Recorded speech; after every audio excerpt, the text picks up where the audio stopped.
This is Nivedita Sani. Welcome to INS instant science notes. आज के इस वीडियो में हम बात करने वाले हैं साइंस के एक इम्पॉर्टेंट टॉपिक के बारे में। INS पर NCERT साइंस समरी का पूरा कोर्स सीरीज़ होगा, जिसमें आपको हर चैप्टर के हर टॉपिक पर वीडियोस मिलते रहेंगे, जो कि आपके हर उस एग्ज़ाम के लिए यूज़फुल होगा जहां पर साइंस सेक्शन से क्वेश्चन पूछे जाते हैं। इस वीडियो में हम बात करने वाले हैं एक ऐसे टॉपिक के बारे में जहां हम जानेंगे जल प्रदूषण के कारण कोई वाटर बॉडी या जल निकाय एक ऐसे भूखंड में परिवर्तित हो जाता है जहां की न तो जल बसता है और ना ही जलीय जीव, जबकि उस स्थान पर स्थलीय पेड़ पौधे उगाते हैं। इस इंटरेस्टिंग एंड इम्पॉर्टेंट टॉपिक का नाम है यूट्रोफिकेशन। आइए जानते हैं क्या है यूट्रोफिकेशन। इस प्रक्रिया को हम इन कुछ सब हेडिंग्स के थ्रू समझेंगे। What is eutrophication, type of eutrophication, process और phenomena, cause and effect on water bodies, diagrammatical representation and at the last treatment. What is eutrophication? तो यूट्रोफिकेशन क्या है? तो आंसर है eutrophication is a natural ageing of lake bye nutrients enrichment of its water. मतलब ये eutrophication झील के प्राकृतिक एजिंग दर्शाती है, यानी झील अधिक उम्र की हो जाती है। किसके कारण? जल की जैव समृद्धि के कारण। अब जानेंगे इस टर्म का मीनिंग। इसका मीनिंग इन जनरली ये लिया जाता है कि ये जल प्रदूषण के कारण डायरेक्टली टॉक्सिक मटेरियल्स के एडिशन से होता है, जबकि ऐसा नहीं है। ये नॉन टॉक्सिक इसेंशियल न्यूट्रिएंट्स के इनरिचमेंट से होता है। टाइप्स ऑफ यूट्रोफिकेशन, ये कितने प्रकार के होते हैं? ये बेसिकली दो प्रकार के होते हैं, natural eutrophication and cultural eutrophication. पहला, नेचुरल यूट्रोफिकेशन। जैसा कि हम नाम से ही पता चल रहा है, नेचुरल यूट्रोफिकेशन मतलब प्राकृतिक रूप से सैकड़ों वर्षों में समय के साथ साथ वाटर बॉडी के जल के साथ पोषक तत्व जैसे कि नाइट्रोजन एंड फॉस्फेट आते रहते हैं और यूट्रोफिकेशन की प्रक्रिया स्वतः होती रहती है, नेचुरल यूट्रोफिकेशन कहलाती है। दूसरा, कल्चरल यूट्रोफिकेशन। यह स्वतः होने वाली प्रक्रिया मतलब यूट्रोफिकेशन मनुष्य के क्रियाकलाप से जैसे industrial and sewage waste discharge के कारण यह प्रक्रिया सैकड़ों सालों के बजाय कुछ ही सालों में जल्द होने लगती है और वहाँ इकोसिस्टम लगभग समाप्त होने लगता है। तो ये क्या कहलाता है? Cultural eutrophication.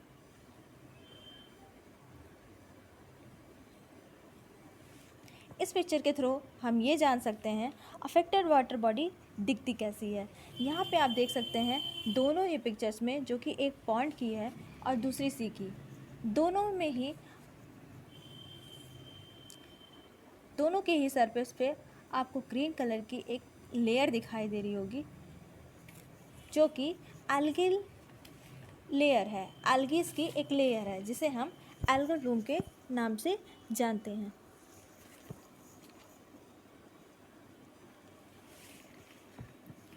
नेक्स्ट है प्रोसेस, प्रक्रिया। There are following step, with the help of these we can understand the process of eutrophication. यहाँ पे कुछ स्टेप्स हैं जिसके थ्रू हम समझेंगे कि यूट्रोफिकेशन की प्रक्रिया है क्या, ये कैसे होती है। Overview of step of eutrophication. कुछ ओवरव्यू लेंगे इन स्टेप्स के थ्रू कि कैसे यूट्रोफिकेशन का प्रोसीजर होता है। पहला स्टेप है, first step, excessive nutrients enter in water body. Second step, nutrients help to develop plant growth. Third step, algal bloom occurs. Fourth step, algal die and decompose by bacteria. Step fifth, decomposition of algae increase BOD, means biological oxygen demand. Sixth step, fish and other aquatic life forms die.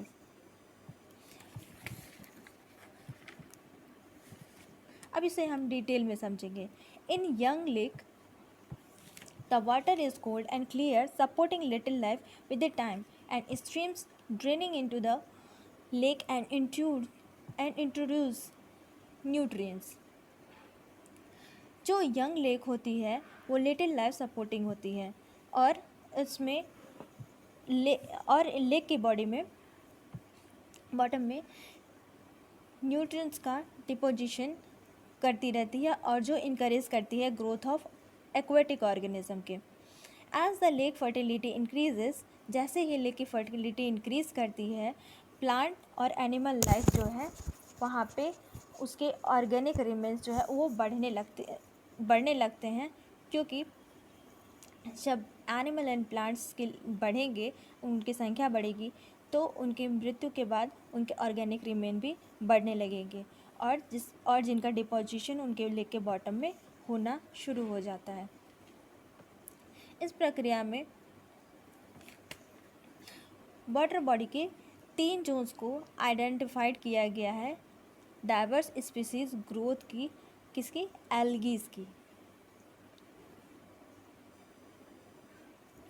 ये कुछ 3 Jones हैं। पहला zone है पॉलीसैप्रोबिक zone, दूसरा है मेसोसैप्रोबिक zone और तीसरा है ओलिगोसैप्रोबिक जोन। पहला पॉलीसैप्रोबिक जोन जो रिच होता है compounds of higher molecular weight के, और ये बायोडिग्रेडेबल इन नेचर होता है, जो स्वतः ही प्रकृति में समाप्त होता रहता है। Mesosaprobic zone, this zone lies in between polysaprobic zone and oligosaprobic zone and is by having less decomposition of organic matter as compared to polysaprobic zone। इसमें लेस डिकम्पोजिशन होता है ऑर्गेनिक मैटर्स का। ऑलिगोसैप्रोबिक जोन जो होता है वो सबसे last होता है और having very little amount of biodegradable organic matters, और जो कि बहुत कम बायोडिग्रेडेबल ऑर्गेनिक मैटर्स को रखता है। इस प्रोसेस को यदि हम इस डायग्राम के थ्रू समझे तो इस डायग्राम में दिखाया गया है कैसे न्यूट्रिएंट्स के एनरिचमेंट टाइम के साथ साथ बढ़ने लगता है। सेडिमेंटेशन बढ़ने से ऑलिगोट्रॉफिक लेक से मीजोट्रॉफिक और फिर eutrophic and at the last extinct lake में कन्वर्ट हो जाता है।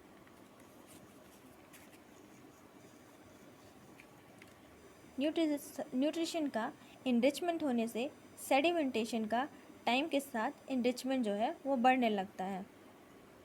जितना अधिक न्यूट्रिएंट्स उतनी अधिक फ्लोरा एंड फौना, उतनी इनरिचमेंट और उतना ही ऑर्गेनिक मैटर, और उसी तरह उतना ही सेडिमेंटेशन का इंक्रीमेंट होता रहता है। और टाइम के साथ इंक्रीमेंट होते होते वो इतना ज़्यादा इंक्रीमेंट हो जाता है कि जिससे वो लेक जो थी वो एक्सटिंक्ट हो जाती है, और ये वाटर बॉडी जो है eight the last land part में कन्वर्ट हो जाती है, और यहाँ पे एक्वेटिक प्लांट और ऑर्गेनिज्म की जगह टेरेस्ट्रियल प्लांट ग्रो कर जाते हैं।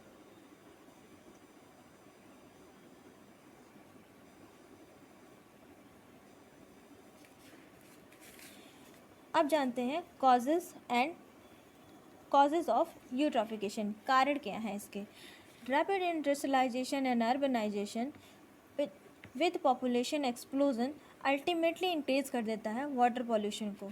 वाटर बॉडीज़ के जिसे काफ़ी समय से sewage waste and industrial waste के डिस्पोजल के लिए यूज़ किया जाता है, जिसके कारण वाटर पॉल्यूशन बढ़ जाती है और वाटर बॉडीज़ की नेचुरल रिजनरेशन कैपेसिटीज़ जो है वो घट जाती है। Unwise use of agrochemicals means agricultural chemicals के यूज़ करने से, स्पेशली नाइट्रोजन और फॉस्फेट फर्टिलाइजर्स के परमानेंट इनरिचमेंट से डाइवर्स एक्वेटिक ग्रोथ जो होती है वो फैसिलेट हो जाती है, जो कि बेसिकली एल्गीज के ग्रोथ को बढ़ा देती है, जिससे कि एल्गल ब्लूम का फॉर्मेशन होता है। इफेक्ट, प्रभाव क्या है यूट्रॉफिकेशन का। यूट्रॉफिकेशन के कारण वाटर बॉडी की क्वालिटी जो है वो ख़राब हो जाती है। वाटर की जो क्वालिटीज़ होती है वो ख़राब हो जाती हैं, वो महकने लगती है, बदबू करने लगती है, वो वाटर जो होती है वो नॉर्मल यूज़ के लिए नहीं रह जाती है। इस प्रक्रिया में वाटर बॉडीज़ के ऑर्गेनिज्म जैसे मछलियाँ और अन्य लिविंग ऑर्गेनिज्म की धीरे धीरे मृत्यु होने लगती है। यदि मनुष्य भी इसके संपर्क में आते हैं तो उन्हें स्किन इरिटेशन, फीवर, वोमिटिंग जैसे सिम्टम्स दिखने लगते हैं। इसके अलावा कुछ एल्गी जेनरा पोल्यूशन के इंडिकेटर की तरह काम करते हैं, जो कि बायोलॉजिकल मार्कर्स कहलाते हैं।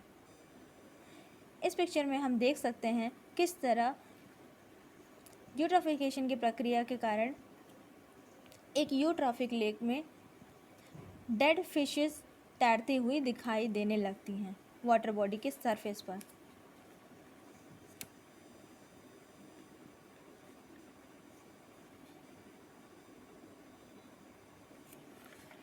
ट्रीटमेंट। यूट्रोफिकेशन का ट्रीटमेंट कुछ 3 स्टेप्स में होता है। पहला जो कि प्राइमरी फिजिकल ट्रीटमेंट कहलाता है, सेकेंडरी जो कि बायोलॉजिकल ट्रीटमेंट कहलाता है, टर्शियरी जो कि केमिकल ट्रीटमेंट कहलाता है। केमिकल ट्रीटमेंट के बाद रिमूवल हो जाता है वाटर की टर्बिडिटी, मतलब उसकी बदबू का रिमूवल हो जाता है, वो उसके बदबू समाप्त हो जाता है और उनमें उपस्थित फर्टिलाइजर्स, न्यूट्रिएंट्स जो कि एक्सेसिव मात्रा में होते हैं जैसे नाइट्रोजन और फॉस्फेट जो है प्रेसिपिटेट हो जाते हैं और उसका फिर कराया जाता है क्लोरीनेशन। उसके क्लोरीनेशन कराने के बाद वाटर जो है अपने नेचुरल फॉर्म में आपको शुद्ध रूप में प्राप्त हो जाती है। इस पिक्चर की हेल्प से हम पॉन्ड इकोसिस्टम में होने वाली यूट्रोफिकेशन के प्रोसेस को समझेंगे।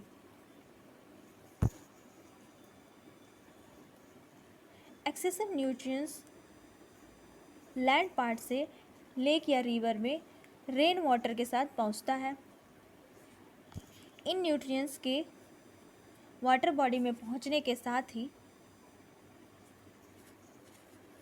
Aquatic plant growth, algae and other plants बढ़ जाते हैं, जिसकी वजह से वाटर बॉडी सरफेस पे एल्गल लेयर या एल्गल ब्लूम फॉर्म हो जाता है, जिसके कारण ऑक्सीजन का डिप्लीशन स्टार्ट हो जाता है, क्योंकि ये लेयर सनलाइट को प्रिवेंट करने लगते हैं जलीय जीव और जलीय पौधों तक पहुंचने में। चूँकि जलीय पौधे जो होते हैं वो भी ऑटोट्रॉफिक होते हैं और फोटोसिंथेसिस के द्वारा सनलाइट की प्रेजेंस में अपना फूड बनाते हैं, जो कि इस प्रिवेंशन के कारण अपना फूड नहीं बना पाते हैं और उनकी डेथ होनी स्टार्ट हो जाती है और इन्हें खाकर जीवित रहने वाले जिसके कारण इसे खाकर जीवित रहने वाले जीवों की भी धीरे धीरे मृत्यु होने लगती है।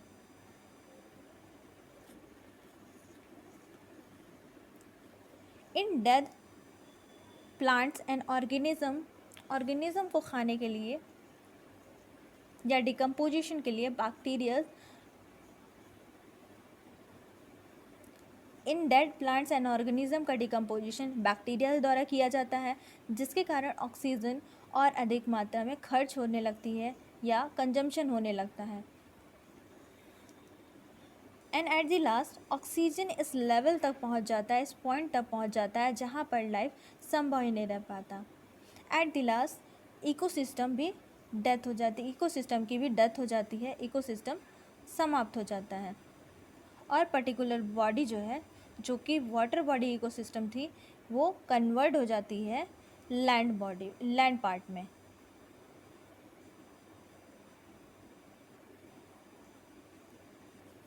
इस पिक्चर की हेल्प से हम समझ सकते हैं कि कैसे एक सी इकोसिस्टम में यूट्रोफिकेशन किस तरीके से होता है। इसमें देखेंगे हम कि एग्रीकल्चरल फर्टिलाइजर्स जो कि रिवर में रेन वाटर के थ्रू पहुंच जाते हैं और इंडस्ट्रियल वेस्टेज जो कि डिस्चार्ज कर दिए जाते हैं वाटर बॉडी में, वो पहुंच जाते हैं वाटर बॉडी में और फर्टिलाइजर्स अपना साइकिल स्टार्ट कर देते हैं और फिर एट द लास्ट यूट्रोफिकेशन के थ्रू एल्गी अपना एल्गल लेयर या एल्गल ब्लूम बना लेते हैं, जिसकी वजह से सनलाइट प्रिवेंट होने लगती है और सनलाइट के प्रिवेंट होने की वजह से वाटर में उपस्थित organism, living organism, plants and animals की धीरे धीरे डेथ होने लगती है और जिसकी वजह से ऑक्सीजन जो है डिप्लीट होने लगता है और इन organism dead plant and organism को कंज्यूम करने के लिए या डिकम्पोज करने के लिए बैक्टीरियाज आ जाते हैं और बैक्टीरियाज के आने की वजह से इन कंजम्पशन की वजह से ऑक्सीजन का कंजम्पशन बढ़ जाता है ऑक्सीजन का कंजम्पशन बढ़ने से ऑक्सीजन लेवल डिप्लीट होने लगती है ड्रास्टिक रूप में, जिसकी वजह से यहाँ पे सी इकोसिस्टम ख़त्म हो जाता है और पूरा एक्वेटिक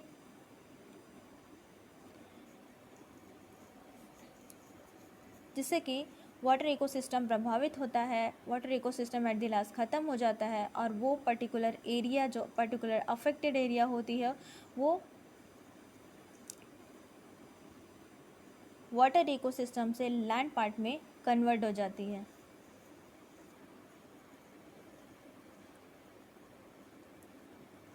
इन एल्गल ब्लूम्स का वाटर करेंट के थ्रू ओशन में भी एंट्री हो जाती है। ये पोल्यूशन इनडायरेक्टली रिवर से होता हुआ धीरे धीरे ओशन तक पहुंच जाता है और ओशन को भी अफेक्ट करता है। यूट्रॉफिकेशन